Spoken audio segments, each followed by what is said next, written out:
agradecer a oportunidade de trabalho, quero agradecer a generosidade da nossa amiga por convidar para nessa oportunidade eu estar aqui conversando e refletindo com todos vocês.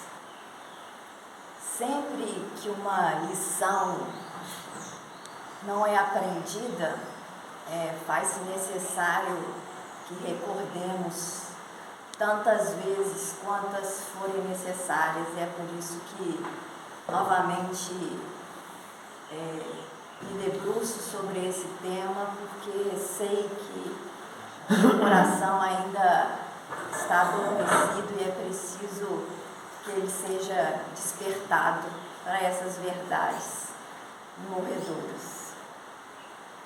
Então eu peço que Jesus e Maria possam envolver os nossos corações para que essas reflexões possam calar fundo ao nosso coração. Galileia, século I, província de Cafarnaum.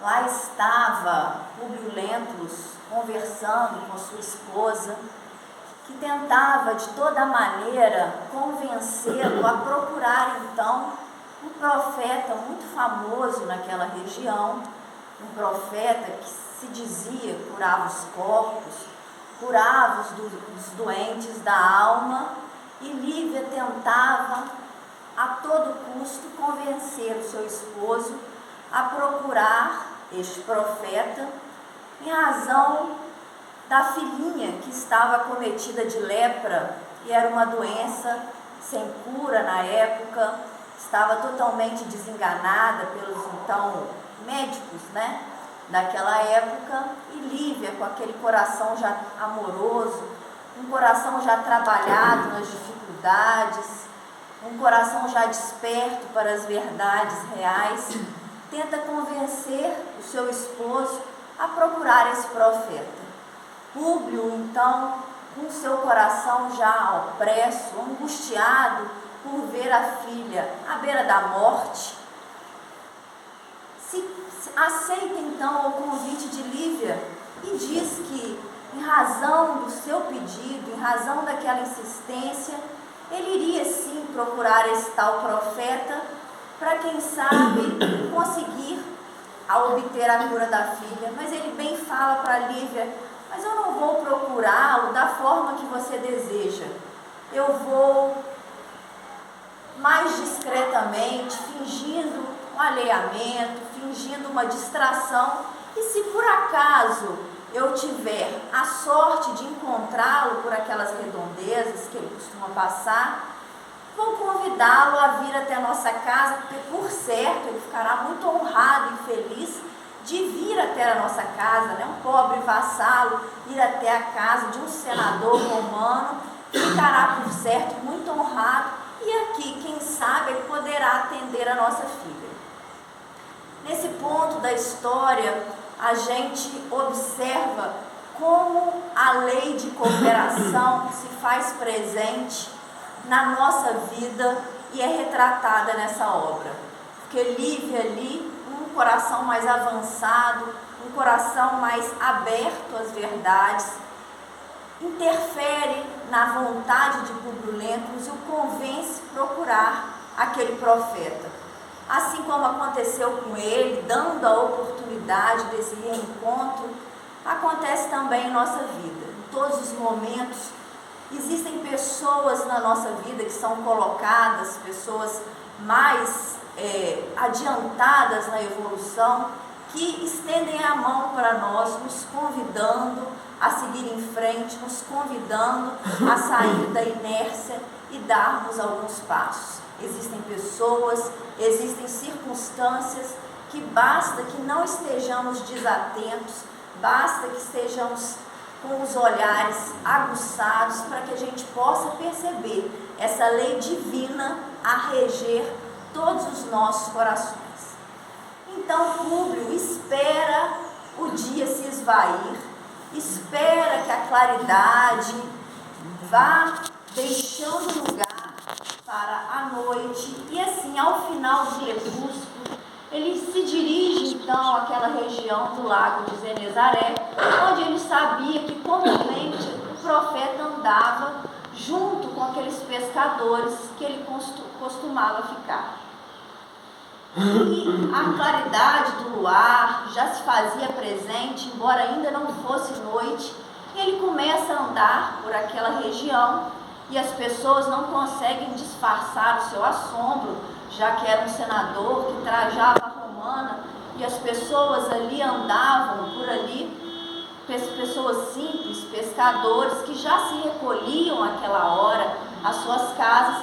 As pessoas então se espantavam com aquela figura imponente andando por aquela região.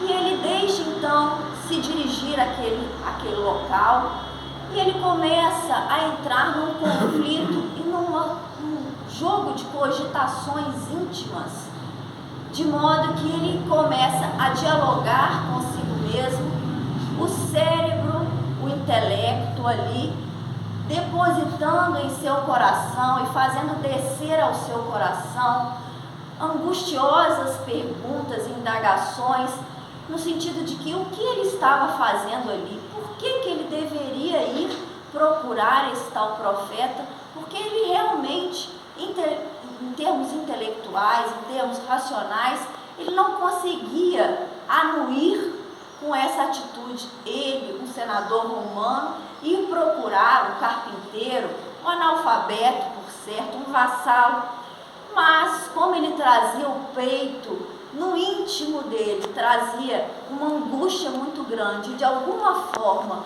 buscava a cura da filha, ele vai nesse conflito entre o cérebro e o coração e vai procurar então esse profeta. E ele começa a se perguntar como que seria difícil esse encontro, porque ele foi para aquela região justamente para buscar ares, uma atmosfera mais propícia ao restabelecimento da filhinha, mas ele nunca se interessou em conhecer o aramaico, que era o dialeto que as classes populares ali daquela região falavam, e por certo aquele carpinteiro, aquele que andava junto com os pescadores, falava o aramaico, não falava a sua língua. Como que se daria esse encontro caso ele realmente acontecesse? E ali ele começou a fazer essas cogitações e se deixou andar e caminhar por aquela natureza, entrando mais em contato com aquela natureza, com a brisa do mar, que espalhava perfume por todos os cantos.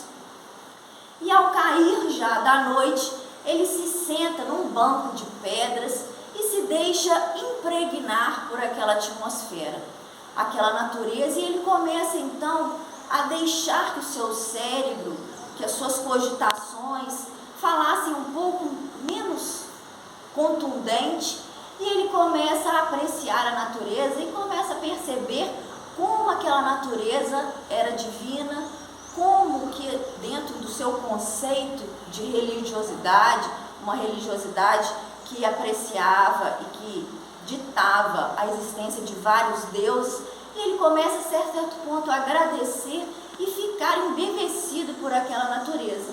E é neste momento que ele deixa um pouco o intelecto e começa a dar asas ao seu interior. E ele começa a presenciar e a sentir uma sensação diferente. Ele começa como se estivesse imantado e magnetizado por uma sensação que ele não sabia explicar. E ele relata, Emmanuel relata no livro, que ele nunca presenciara, nunca sentira uma sensação idêntica àquela daquele momento, somente num sonho que ele tivera, num encontro, num tribunal, que ele relatou ao seu amigo Famílio. Somente essa sensação somente teria sido repetida naquele sonho memorável que ele teria relatado. Então ele começa a entrar num estado de êxtase, começa a ficar embevecido, como se ele estivesse se distanciando um pouco daquele corpo material, e começa a entrar num estado que ele se sentia ali totalmente envolvido e magnetizado por essa atmosfera. E ali, já magnetizado, já envolvido por esses fluidos, ele começa a ouvir passos em sua direção. Ele começa a ouvir passos em sua direção e, de repente, diante de seus olhos, aparece uma figura luminosa. Está cara ali diante dos seus olhos, uma figura única. E ele relata que era um moço novo, que trazia os olhos absolutamente meigos e misericordiosos, cabelos longos e sedosos, que emolduravam um semblante compassivo, e o sorriso era divino. Naquele momento, embora Públio Lentulus não tivesse, naquela oportunidade de vida, conhecido aquele profeta de Nazaré, ele não teve a menor dúvida de quem seria aquela personalidade que está cara à sua frente.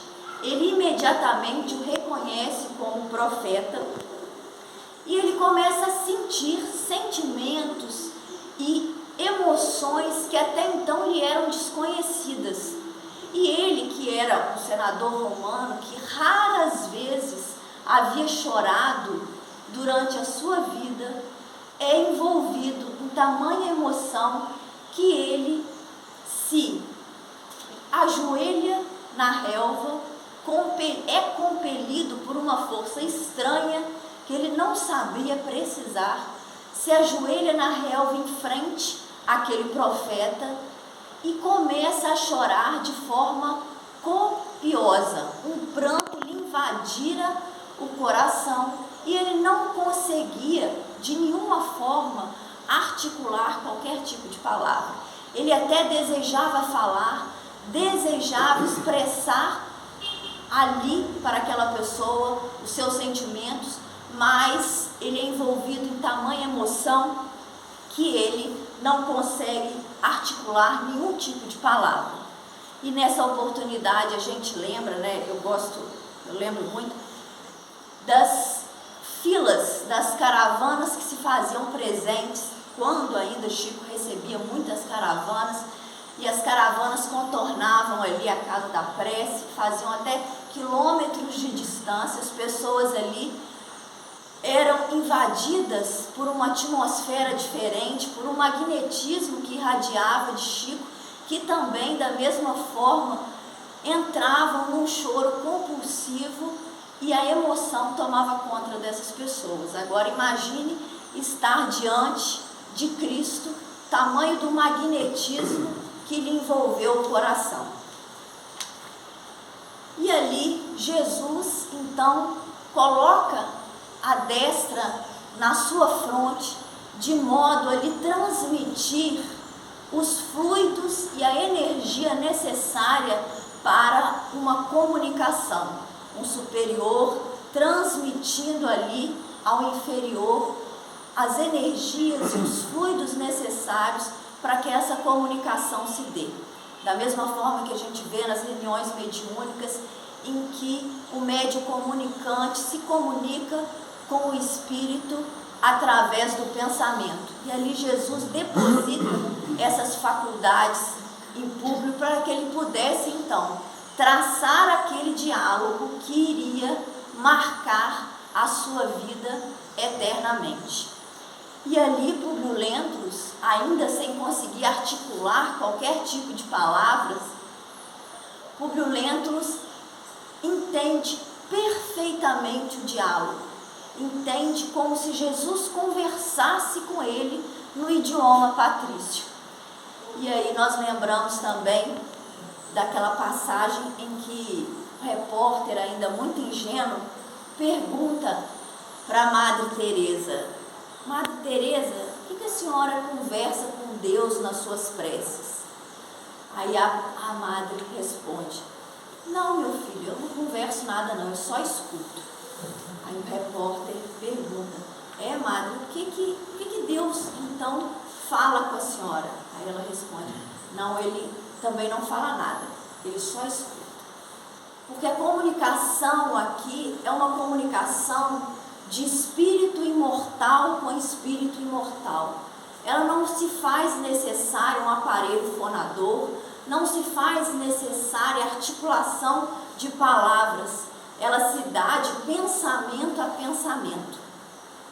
E Públio Lento nos entende perfeitamente, de modo que o profeta de Nazaré se dirige para ele e fala: senador, por que me procuras? E essa interrogação do profeta de Nazaré é uma interrogação bem aos moldes de Jesus, que sempre, quando era indagado, quando lhe apresentavam umas circunstâncias, sempre respondia ou através de outra pergunta ou através de uma parábola, porque Jesus quer que nós façamos a nós mesmos essa pergunta e que tenhamos a resposta, para que saibamos em que ponto do caminho nós estamos. Quando ele pergunta: senador, por que me procuras? E coloca, esprairando o olhar no fundo da paisagem, como se desejasse que sua voz fossem ouvidas por todos os homens do planeta, é porque essa indagação também é para ser feita por nós ainda na condição de Públio Lento. Por que procuramos Jesus? Por que nós procuramos o profeta de Nazaré? Porque com base nas nossas perguntas, nessas perguntas e nas nossas respostas, que nós vamos descobrir o nosso móvel, o que nos move, o que nos leva a procurar nosso mestre. Será ainda que estamos pedindo e procurando Jesus apenas unicamente para atender aos nossos caprichos? Será que o que nos move a um centro espírita ou qualquer outra denominação religiosa é apenas para a cura do corpo material? Ou algum capricho, ou alguma dificuldade que, se fôssemos atendidos mais tarde, levaria ao nosso completo fracasso ou bancarrota? E quando ele fala, por que me procuras? Jesus sabia, evidentemente, por que o senador o procurava. Jesus não precisaria perguntar, porque ele sabia. Mas era para Públio Lento tomar consciência em que ponto da caminhada ele estava. Quando mais tarde ele tivesse em condições de perceber o que o movia. Da mesma forma, quando ele coloca aqui, para que se fossem ouvidas por todos os homens do planeta, é bem provável que Jesus sabia que esse diálogo imorredouro, necessário ali para Públio Lento, tratando até de uma recordação de um compromisso anterior dele, seria levado muito mais à frente para todos nós, porque ele sabia que isso seria traçado nas linhas do nosso médium Chico Xavier e seria trazido a nós aqui, mas não somente a nós do Brasil, mas para toda a humanidade. Porque, como diz a frase de Emmanuel, o Espiritismo não é e não será a religião do futuro, mas será o futuro de todas as religiões. Então essa obra que nós estudamos ainda será estudada, como todas as obras de Chico Xavier, ainda será estudada e meditada pelo menos por uns próximos 300 anos. E ele fala então, Jesus fala para Públio: fora melhor que me procurasse publicamente e na hora mais clara do dia, para que pudesses adquirir de uma só vez e para toda a sua vida a lição sublime da fé e da humildade. Então, quando Jesus fala para Públio, fora melhor que me procurasse publicamente, porque Públio foi ali envergonhado, às escondidas, disfarçando a sua procura, nós também nos perguntamos: nós estamos hoje procurando Jesus publicamente? Ou nós estamos ainda agindo como Públio, às escondidas, tendo ainda comportamento que só são ditos cristãos, condutas, hábitos, quando nós estamos dentro da casa espírita, quando nós estamos fazendo um trabalho assistencial. Nós estamos procurando Jesus fora das denominações religiosas, porque quando nós estamos no mundo, o comportamento dito da multidão, ele é aplaudido.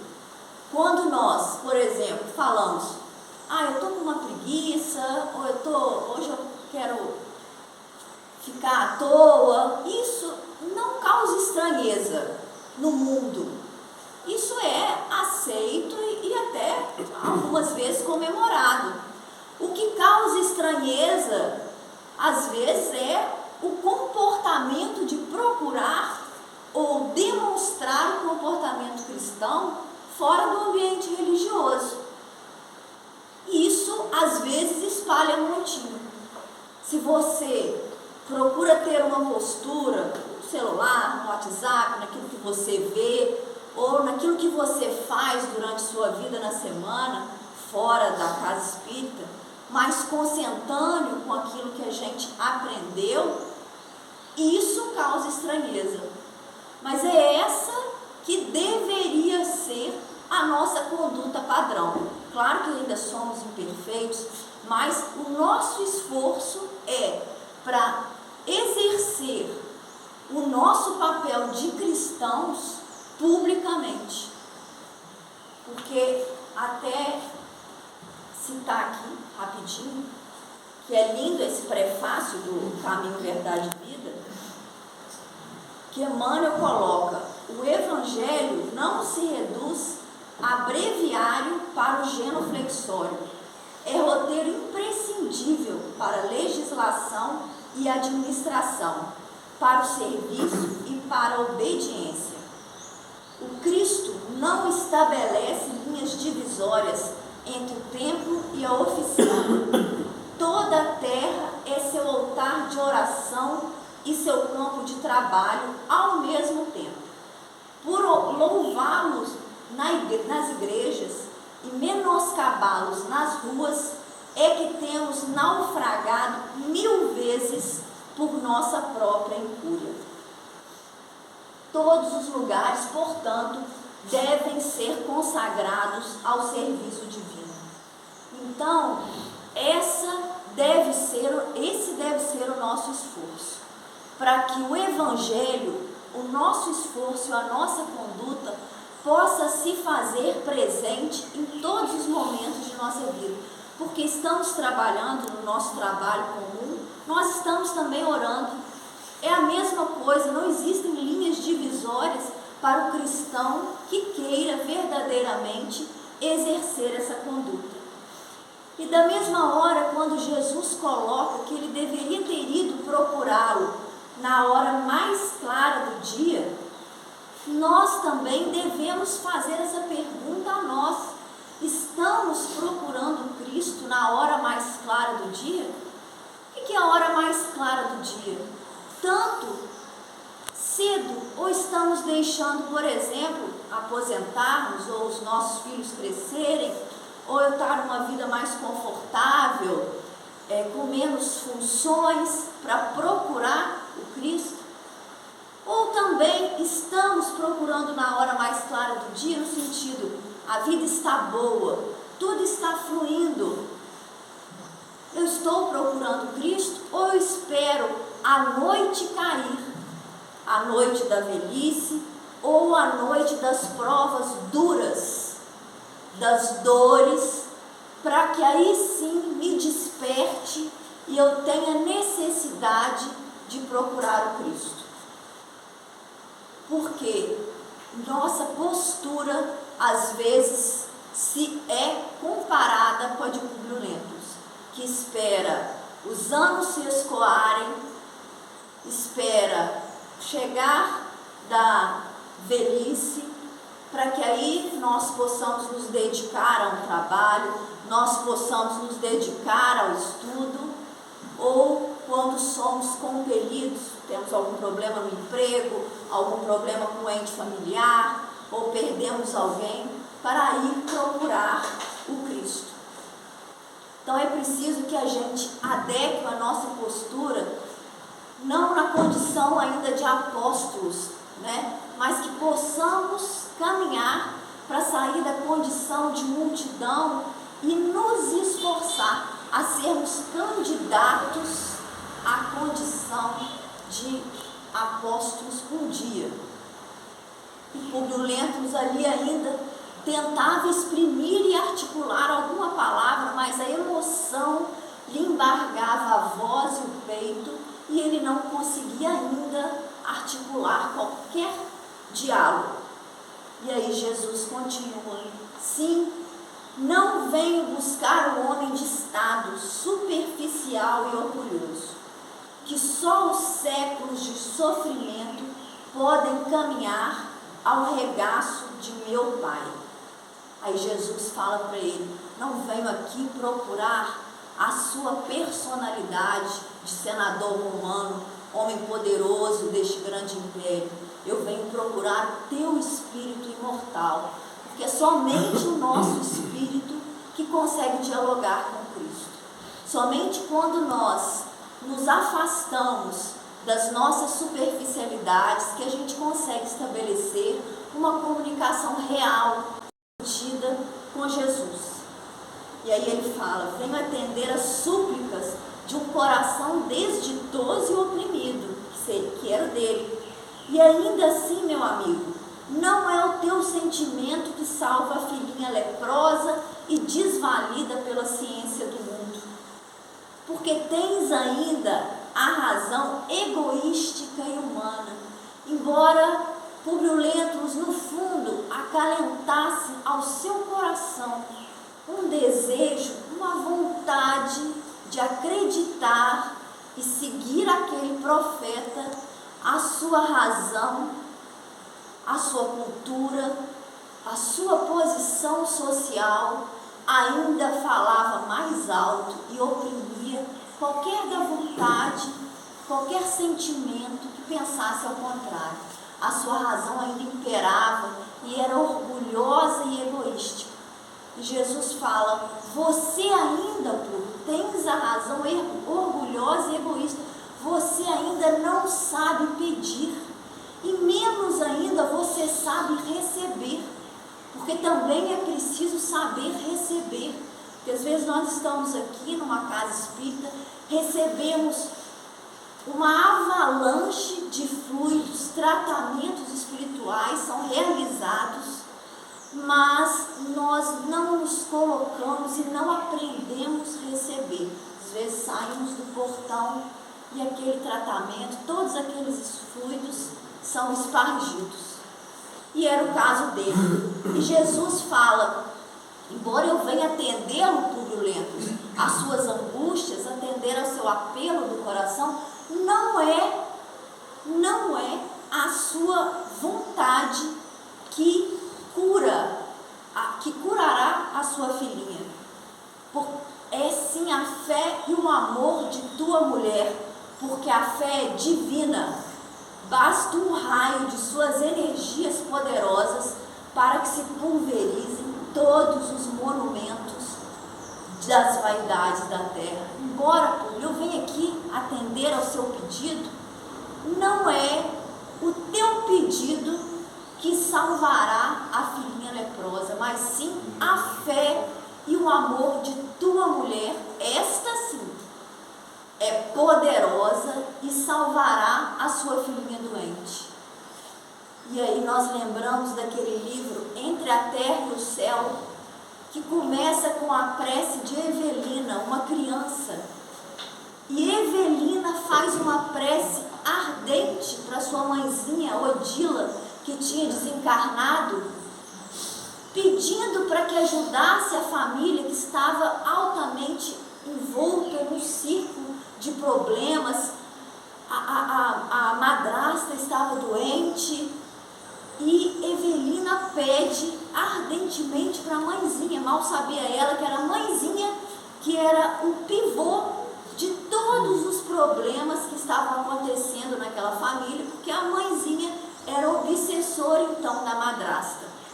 irmão havia desencarnado, afogado, o irmãozinho, e Evelina faz uma prece direcionada à mãe, que não tinha condição de atendê-la, e a prece é recebida nas esferas superiores e mobiliza Clarencio, um dos ministros do nosso lar, que vai até a casa atender aquela prece de Evelina.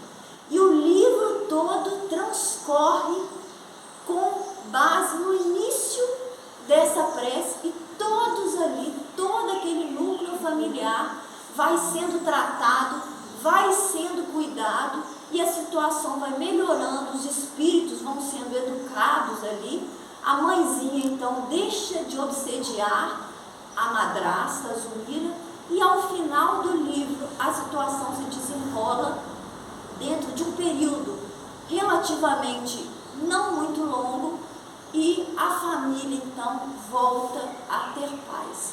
Por isso que Jesus diz aqui, um raio, basta um só raio para que se pulverizem todos os monumentos de vaidade da terra. Foi com base numa prece de uma criança em que aquela situação toda foi resolvida. E Públio Lentulus ali, sem entender ainda o que estava acontecendo, imagina que está sonhando. Por certo, eu devo estar dormindo, eu devo estar vivenciando um sonho, isso não é real. E Jesus fala, não, meu amigo, você não está sonhando, exclama o meigo e enérgico Nazareno. Depois de longos anos de desvio do bom caminho, pelo sendal de erros clamorosos, encontras hoje um ponto de referência para toda a sua vida.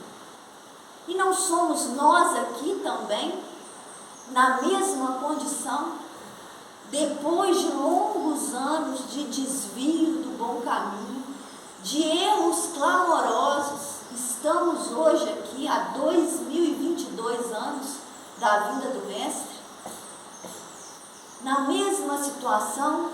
Públio Lentulus ali ainda não conhecia aquela doutrina, porque a doutrina ali naquele momento era ainda bem incipiente, estava ainda sendo pregada, mas ainda não tinha um corpo. Ele ainda não conhecia o Messias ali naquela oportunidade de vida. E nós aqui hoje, há 2022 anos, já com uma longa bagagem, por certo, já trilhamos a doutrina cristã nesses 2022 anos por várias denominações religiosas, mas por certo já tivemos contato com a doutrina cristã, e nós estamos colocando Jesus como ponto de referência para a regeneração de toda a nossa vida. Jesus é para nós nosso ponto de referência, porque aqui é importante que nós façamos essa pergunta, porque é preciso, nós colocamos Jesus como nosso mestre, falamos muito, como amado mestre, divino amigo, mas nós colocamos Jesus realmente nessa condição de mestre?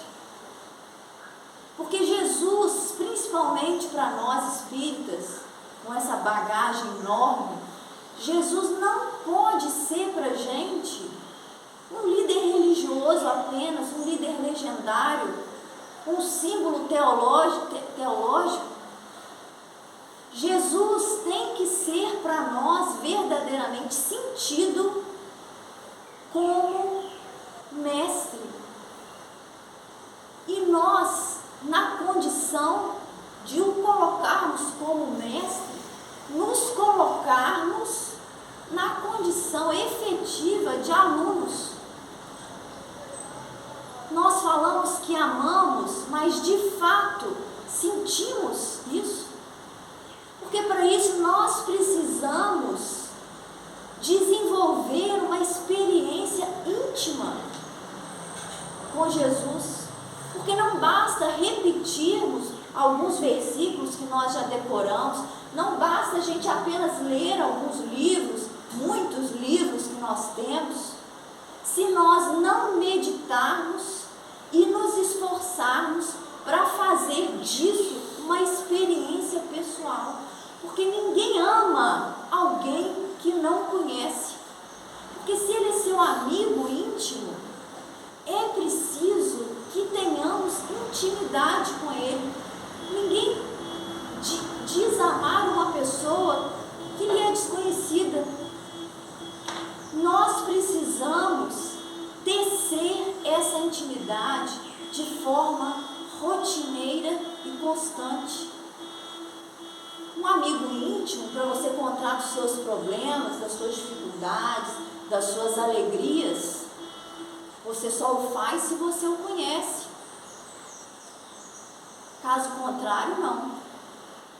E aí é imprescindível que nós nos esforcemos para trilharmos um estudo de forma disciplinada, como coloca aqui, estudar no esforço diário, meditar, para que a gente passe a sentir, porque a base de tudo é o sentimento.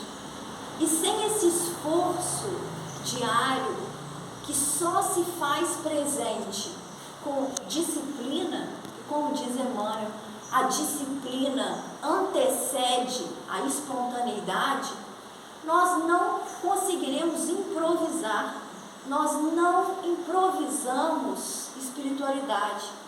E aí, quando nós chegar à noite, quando chegar as provas duras, se nós não tivermos consolidado em nós essa disciplina, esse estudo e essa meditação, nós fraquejaremos e não confiaremos, porque não teremos nele aquele amigo que está a todas as horas com você. E aí, isso é uma experiência que precisa ser construída no nosso dia a dia, precisa ser rotineira, precisa ser constante, para que a gente possa realmente trazer Jesus para a nossa intimidade. Tem uma frase de Neio Lúcio que é muito verdadeira, que ele fala: o hábito de estudar o Evangelho e meditar nas suas lições produz em nosso espírito um processo de imantação com as esferas superiores. E é verdade, porque o hábito, a disciplina, muitas vezes nos favorece num crescer em que nós conseguimos abrir os nossos canais de comunicação com o alto, os nossos olhares, as nossas percepções ficam mais aguçadas e passamos a prestar atenção em coisas que, se tivermos desatentos, nós deixaremos passar despercebidos. E aí Jesus fala para ele a famosa frase, né? Está, porém, no teu querer aproveitá-lo agora ou daqui a milênios. Se o desdobramento da vida humana está subordinado às circunstâncias, és obrigada a considerar que elas existem de toda a natureza, cumprindo as criaturas a obrigação de exercitar o poder da vontade e do sentimento, buscando aproximar seus destinos da corrente do bem e do amor aos semelhantes. Está, porém, no teu querer. A vontade aqui como a chave mestra para todas as nossas ações, para todos os nossos objetivos. O Pensamento e Vida tem um capítulo da vontade e ele estabelece de forma simbólica que a mente, né, tem vários departamentos. Tem o departamento da imaginação, o departamento da inteligência, o departamento do desejo, tem o departamento da vontade. Agora, o mais poderoso de todos é o departamento da vontade. é ele que aciona todos os demais departamentos.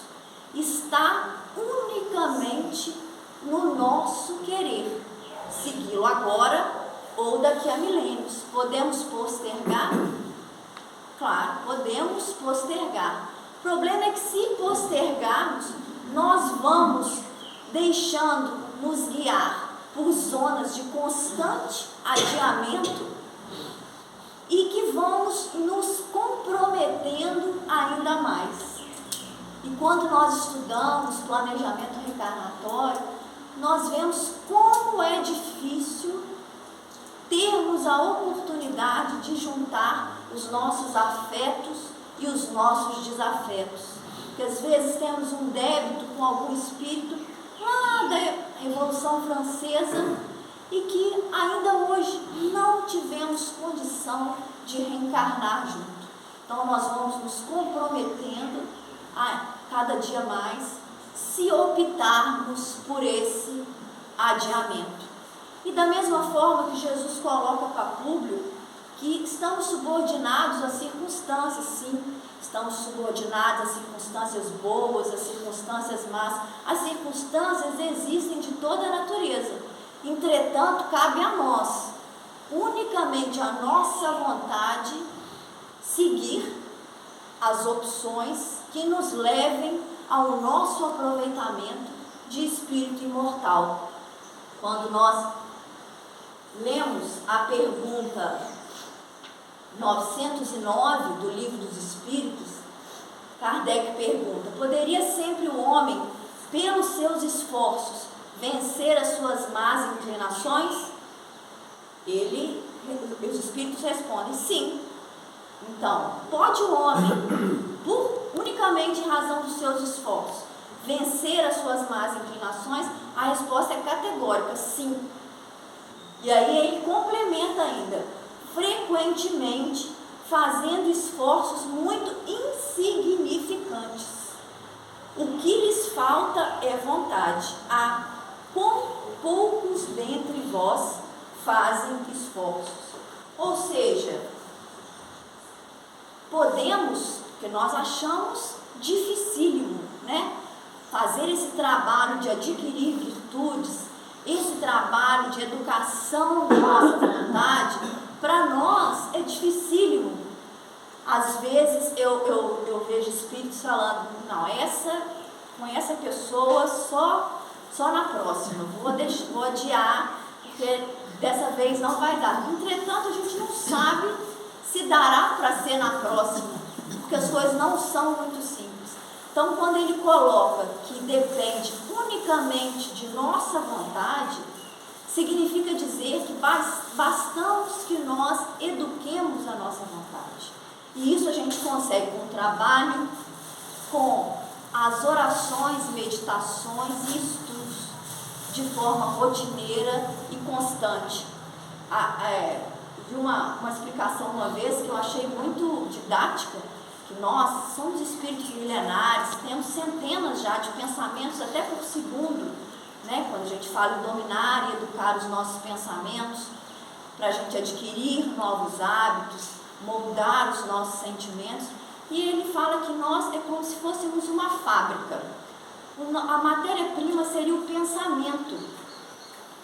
Só que essa fábrica cresceu muitos pensamentos por segundo. Precisa de um gerente. Toda fábrica que se preze maiorzinha precisa de um gerente.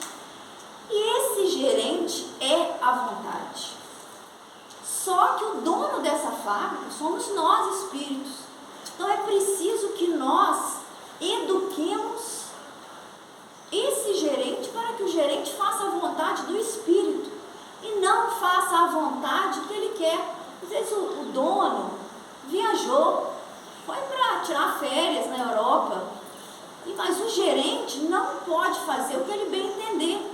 Ele tem que seguir a cartilha do espírito. E esse espírito somos nós. De modo que nós precisamos educar a vontade, ou educar o gerente, para que ele atenda à vontade real que nos deve mover, que é aquela que vai atender aos nossos anseios de espíritos imortais. Precisamos adquirir virtudes, precisamos enobrecer os nossos sentimentos. E aí ele continua: soa para teu espírito neste momento um minuto glorioso, se conseguires utilizar tua liberdade, para que seja ele em teu coração doravante um cântico de amor, de humildade e fé na hora indeterminável da redenção dentro da eternidade. Então, soa ali para Públio Lentulus um minuto glorioso, mas esse minuto é estendido para nós em todas as oportunidades, e está no nosso querer trilharmos o caminho correto ou desbravamos labirintos, complicações e traçarmos zonas obscuras de adiamento que apenas retardarão o nosso progresso e nos trarão mais sofrimento. Mas ninguém poderá contra a tua própria consciência se quiseres desprezar o minuto glorioso. Jesus não vai se utilizar de violência, não vai afrontar o nosso livre-arbítrio, vai depender de nossa consciência e de nossa vontade real. Pastor das almas humanas, desde a formação do planeta, há muitos milênios vem procurado reunir as ovelhas tresmalhadas, tentando trazer ao coração as alegrias eternas no reinado de Deus e da sua justiça. Ou seja, Jesus aqui falando para ele, como também falando para todos nós, que desde a formação deste planeta, o planeta tem aproximadamente 4,5 bilhões de anos, e há 4,5 bilhões de anos o Cristo, Jesus, já era o Cristo, nos conhecia desde nosso início, desde a condição de princípio inteligente, espírito, está nos guiando para a nossa felicidade, no sentido de colocar-se como paradigma e modelo para seguirmos. E aí nós podemos segui-los ou optar por outros caminhos. E Públio Lentulus ficou ali assombrado e admirado, e nesse instante ele começou a dar asos à sua razão, e ele começou a pensar: mas humildade, o que eu estou fazendo aqui? Ele é um vassalo, eu um senador romano. Começou a se sentir incomodado diante daquele profeta, e ele começou a lembrar então dos seus títulos, da sua condição social, lembrou-se de Roma, que dominava então, até aquele momento, um mundo conhecido, e ele começou a fazer essas cogitações íntimas, e claro, Jesus, lendo o seu pensamento, falou para ele: todos os seus poderes e todo o seu império são bem fracos, e todas as suas riquezas bem miseráveis. O que é Roma? O que é Atenas? Tudo isso não passará de cinzas, e todos eles passarão. Existe uma só lei que viverá eternamente. Volta para o lar, consciente das suas responsabilidades e do seu destino. Se a fé instituiu em tua casa a cura da filhinha, saiba que isso representa para você um agravo de deveres para teu coração. Ou seja, se a fé da tua esposa, não foi a sua, instituiu a cura da filhinha leprosa, isso representa para você um agravo de responsabilidade e de deveres. Volta para casa e toma consciência disso. Da mesma forma que nós quando recebemos aquilo que pedimos, uma moratória, uma bênção recebida, um apelo atendido, isso representa para nós uma responsabilidade, representa uma carta de serviço para que possamos trabalhar com isso para nós e para as pessoas, para o próximo, porque nada que Jesus nos concede é só para nós. Sempre que concede algum benefício próprio, é para trabalharmos também para o próximo. E o senador quis ali falar, quis ali responder àquele profeta, desejava sair dali porque ele estava se sentindo humilhado diante daquela personalidade radiosa, iluminada, mas ele não conseguia ainda se desvencilhar daquela atmosfera, daquele magnetismo que ainda estava impregnado no seu ser. E ele percebe ali naquele momento que Jesus para e, de forma sentida, Públio Lentulus sente que ele ali estava fazendo uma prece para a filhinha, para a cura da filhinha. E ele vê que dos olhos de Jesus saem lágrimas copiosas. E no coração de Públio Lentulus ele sente que aquelas preces de Jesus eram destinadas à cura da filhinha.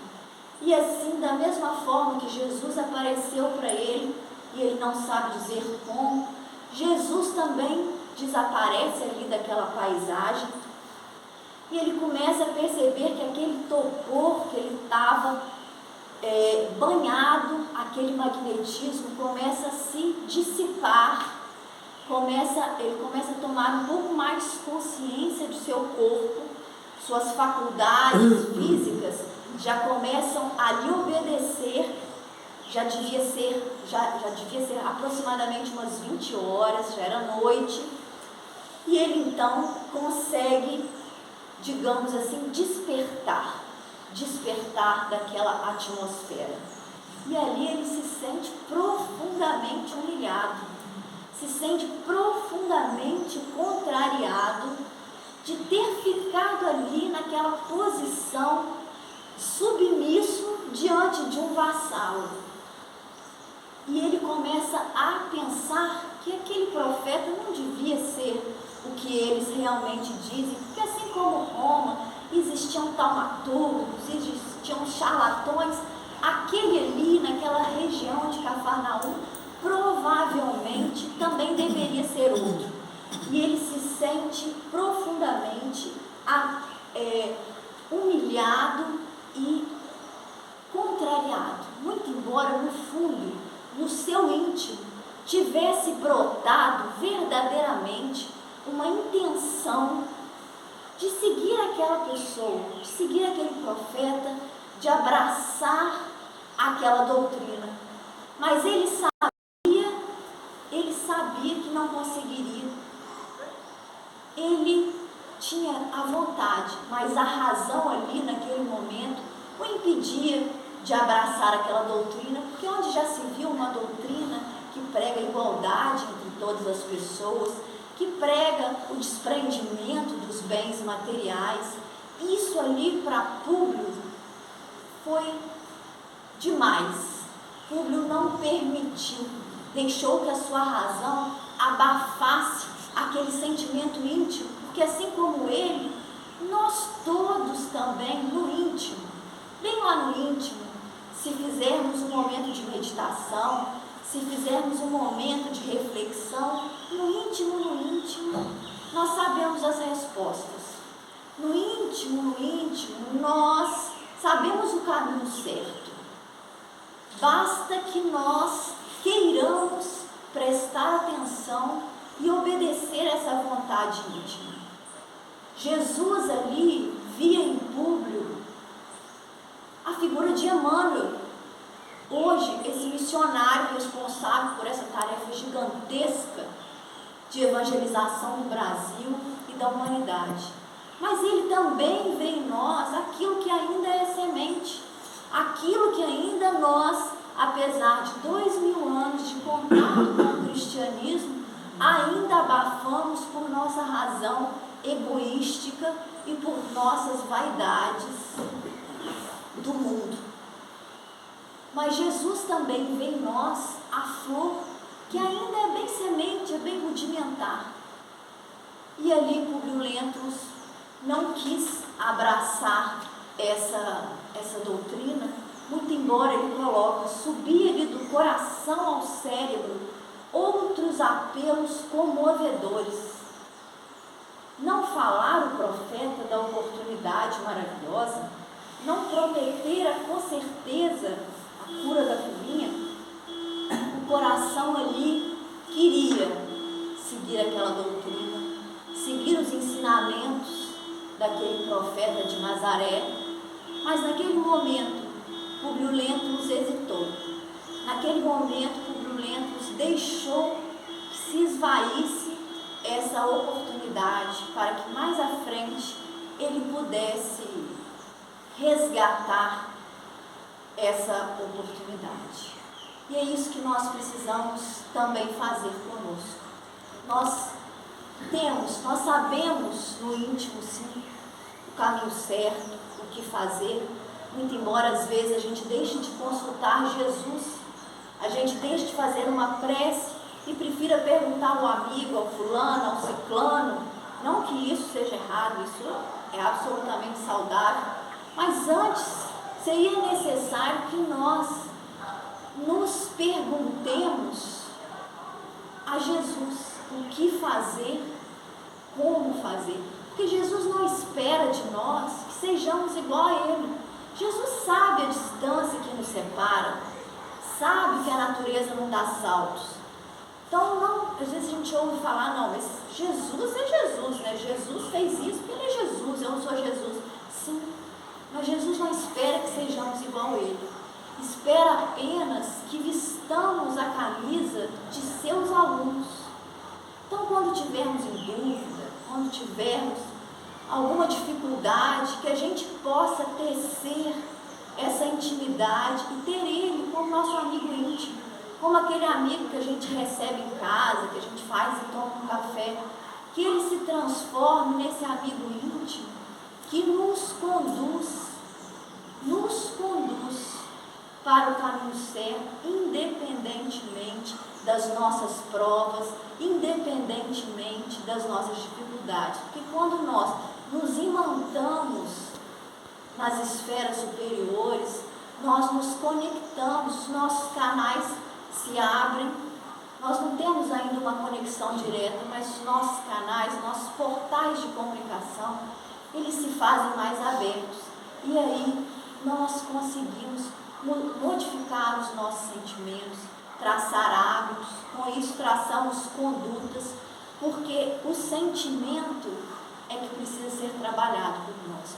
O sentimento gera os nossos pensamentos, e os pensamentos, as nossas condutas, as nossas palavras, os nossos hábitos, e é para isso que nós estamos aqui, estudando, meditando, e que possamos tentar estabelecer essa intimidade, essa conexão com Cristo.